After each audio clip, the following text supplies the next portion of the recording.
Kita kembali lanjutkan perbincangan seperti yang dikatakan oleh Mas Alwi tadi, Pak Yai, perbedaan itu biasa, apalagi soal berbeda pilihan itu wajar-wajar saja. Tidak semuanya harus satu suara, tapi kemudian juga ini bisa diberikan pesan kepada masyarakat bagaimana kemudian yang namanya perbedaan itu biasa tapi tetap rukun, apalagi menjalankan ibadah di bulan Ramadan. Termasuk juga ketika nanti hasil rekapitulasi diumumkan, adanya perbedaan, kemudian ada mungkin yang menemukan data-data pelanggaran dan sebagainya, ini bisa kemudian memperjuangkan haknya, memperjuangkan keadilan. Silakan Pak Yai. Ya, jadi menurut saya apa yang terjadi pemilu tahun ini atau periode ini insya Allah mendapatkan keberkahan karena tidak lama dari peristiwa pemilu itu kemudian ada Ramadan. Dari Ramadan bulan keberkahan, Ramadan bulan penuh dengan rahmat, penuh dengan maghfirah dan ampunan Allah. Lalu Ramadan juga adalah bulan kesabaran. Karenanya Ramadan ini menjadi sarana tadi Bang Awis yang menyebutkan mengenai cooling down ya. Nah, kita harus cooling down dulu di bulan Ramadan ini walaupun tidak harus berhenti ya. Artinya memperjuangkan hak-hak kalau memang ditemukan ada beberapa ganjalan dan mungkin kecurangan ya nanti silakan diproses, tetapi yang paling penting kita jadikan Ramadan ini sebagai momen untuk meningkatkan kualitas ibadah puasa kita. Karena puasa bukan hanya sekedar menahan lapar dan dahaga semata, tetapi juga menahan amarah, menahan emosi dan segala macam, termasuk mempersiapkan perjuangan-perjuangan ke depan. Nah, kalau memang perlu ada hal-hal yang perlu diperjuangkan kaitan dengan barangkali ketidakpuasan, karena memang untuk menyatukan satu pendapat yang tadinya beda-beda pilihan kan tentu tidak bisa. Ya, oleh karenanya yang paling penting kemudian yang menang jangan kemudian terlalu merendahkan yang kalah. Jadi ada istilah bahasa Jawa ini menang tanpa ngasorake. Jadi ada istilah itu, menang tanpa kemudian merendahkan yang lain. Bahkan kemudian kalau bisa ada istilah apa ya, intinya jangan sampai merendahkan pihak lain karena ini bagian dari yang dituntut oleh akhlak Islam. Jadi ada satu kalimat ittaqu rajulun dalla ya, atau irhamu rajulun dalla.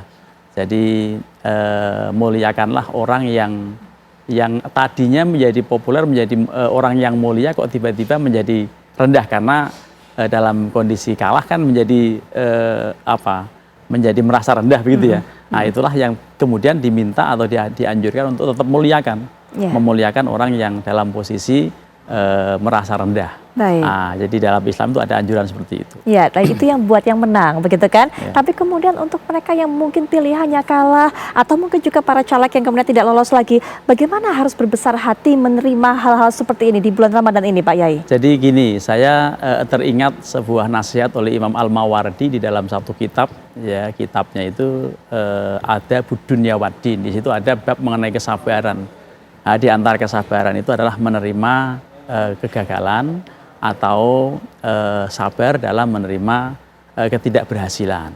Karena ini sesuai dengan satu pepatah di dalam bahasa Arab dikatakan ma kullu ma yatamannal mar'u yudrikuhu tajrir riyahu bima la yastahi sufunu. Tidaklah semua yang ingin dicapai atau yang diangankan manusia itu pasti akan tercapai, karena angin itu akan berhembus dari arah, terkadang angin akan berhembus dari arah yang tidak diinginkan oleh sang nahkoda kapal. Nah, nahkoda kapal pengen ke utara tapi anginnya malah dari utara ke selatan, kan sebaliknya. Ini artinya bentuk kesabaran itu antara lain ketika mengalami katakan ketidakberhasilan. Ya, oleh karenanya dalam bahasa Indonesia ada istilah kegagalan adalah awal keberhasilan. Itu jika tampaknya cocok dengan istilah pembagian sabar yang ini. Ya, jadi oleh karenanya Ramadan sebagai bulan untuk ya selain untuk meningkatkan ketakwaan kepada Allah Subhanahu wa taala, juga untuk melatih kesabaran kita. Ya, termasuk pihak-pihak ya yang kalah, karena memang tidak mungkin kan dalam satu kontestasi itu yang menang dua, kan nggak mungkin ya, dalam hal ini ya. Oleh karenanya tetap harus menerima, dan kemudian kalau memang kira-kira ada hal-hal yang perlu diperjuangkan ya silakan melalui mekanisme yang setelah diatur di negara kita ini. Baik, Demikian. baik. Mas Awi, kalau kata Kang Ujang tadi, nggak ada kok perbedaan kemudian yang nggak bisa dipersatukan. Pak Jokowi dan Pak Prabowo saja bagaimana kita lihat sengitnya kontestasinya pada pemilu sebelumnya, tapi kemudian bisa menyatu. Nah Mas Awi, bagaimana kemudian menilai momentum bulan Ramadan ini sebagai momentum untuk rekonsiliasi? Karena Kang Ujang beberapa kali mengatakan itu, rekonsiliasi antara semuanya. Mas Awi silakan. Ya, rekonsiliasi itu bukan karena bulan Ramadan ya, karena bulan Ramadan itu tiap tahun gitu, dan memang menjadi sebuah kewajiban bagi umat Islam. Dalam konteks politik itu rekonsiliasi terjadi 5 tahun sekali. Nah, kebetulan hari ini ada pemilu 2024 yang pengumuman KPU-nya nanti pada tanggal 20. Soal kemudian apakah ada rekonsiliasi, tentu dibicarakannya setelah tanggal 20. Tidak etis kiranya kalau perjuangan belum selesai, meskipun gambaran rekapitulasi sudah ada, tetapi kan ujungnya hasil pemilu itu di keputusan KPU, terus nanti kalau ada yang gugat, baik itu capres ataupun caleg itu kan ke Mahkamah Konstitusi. Baru kemudian putusan dari Mahkamah Konstitusi dilaksanakan oleh KPU. Itulah hasil pemilu. Nah, setelah hasil pemilunya selesai, baru bicara rekonsiliasi. Kalau bicara rekonsiliasi hari ini, tiba-tiba si A ngomong mau rekonsiliasi, itu kan sama, jangan sampai terkesan kita kan membuat aspirasi dari masyarakat itu terkesan hanya untuk kepentingan elit, tetapi benar-benar kita perjuangkan sampai tuntas. Nah, kalau sampai akhir ternyata juga hasilnya tidak jauh berbeda dengan apa yang dihasilkan oleh KPU, yaitu realitas perjuangan sudah selesai sampai titik akhir, baru kemudian bicara rekonsiliasi. Bukan karena bulan puasa, maaf ya, bulan puasa itu kewajiban bagi umat Muslim untuk beribadah, khususnya karena puasa merupakan rukun Islam. Soal rekonsiliasi itu momentum politik 5 tahun sekali datangnya. Baik. Yang pemilunya 5 tahun sekali, disitulah biasanya berbicara rekonsiliasi. Ayo kita hormati dulu proses ini sampai akhir, baru kemudian hasil resminya selesai, disitulah ruang bicara rekonsiliasi politik ya terjadi gitu. Baik, kita memang masih menunggu nanti setelah keluar hasil 20 Maret baru kemudian partai-partai politik ini menentukan langkah kemudian. Nah ini Bang Andre juga mungkin punya catatan mengenai hal ini, momentum bulan Ramadan juga kita gunakan untuk bisa membuka diri dengan mungkin lawan politik, pesaing politik dan sebagainya. Bang Andre silakan. Bang Andre sepertinya masih di mute suaranya, saya belum bisa mendengar Bang Andre. Baik Putri. Gus Awi ini saudara saya, sahabat saya. Kalau di Komisi 6 duduknya selalu sebelah saya. Saking dekatnya saya dengan beliau. Jadi kami dari Gerindra dan juga TKN Prabowo Gibran dengan senang hati Putri untuk bekerja sama dengan semua pihak agar kita bisa bersama-sama mewujudkan cita-cita Indonesia Emas pada tahun 2045. Karena sekali lagi ini bukan pekerjaan yang mudah, membutuhkan kerjasama dan komitmen seluruh elemen bangsa. Ini juga bukan pekerjaan sebentar, harus ada keberlanjutan sampai pemerintah periode selanjutnya.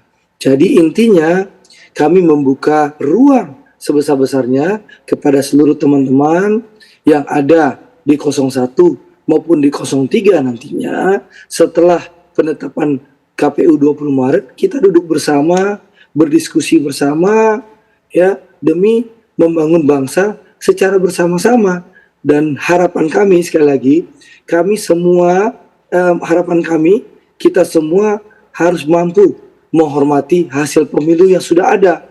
Jangan ada upaya mendelegitimasi hasil pemilu yang sudah berlangsung tanpa dasar yang jelas atau hanya asumsi atau tuduhan tidak jelas. Jangan pula kita teriak-teriak untuk pemilu ulang, apalagi berusaha menurunkan pemerintahan Pak Jokowi sekarang ini dengan asumsi-asumsi belaka. Sekali lagi, kita negara hukum, silahkan gunakan mekanisme yang sudah ada. Kami di koalisi berkomitmen penuh untuk mengawal pemerintahan Pak Jokowi sampai selesai dan kami yakin partai-partai yang lain juga demikian. Jadi mungkin setelah 20 Maret nanti, Putri, kami akan diskusi dengan Gus Awi, sahabat kita, atau mungkin saja menunggu teman-teman selesai dengan Mahkamah Konstitusi. Apapun keputusan kami hormati. Yang jelas Pak Prabowo dan Mas Gibran membuka diri sebesar-besarnya. Mari, ayo kita bersama-sama bangun bangsa Indonesia yang kita cintai secara bersama-sama. Karena Indonesia milik kita semua, untuk kita semua. Baik. Begitu Putri. Baik, Kang Ujang, nanti mungkin setelah jeda bisa diberikan tanggapan terhadap apa yang disampaikan oleh Mas Awi juga tadi, termasuk juga oleh Bang Andro Siade, dan juga bisa bercerita kalau menurut Kang Ujang apa sih tantangan ini kemudian menyatukan perbedaan-perbedaan seperti ini, perbedaan masalah politik tentunya. Kami akan kembali sesaat lagi setelah jeda.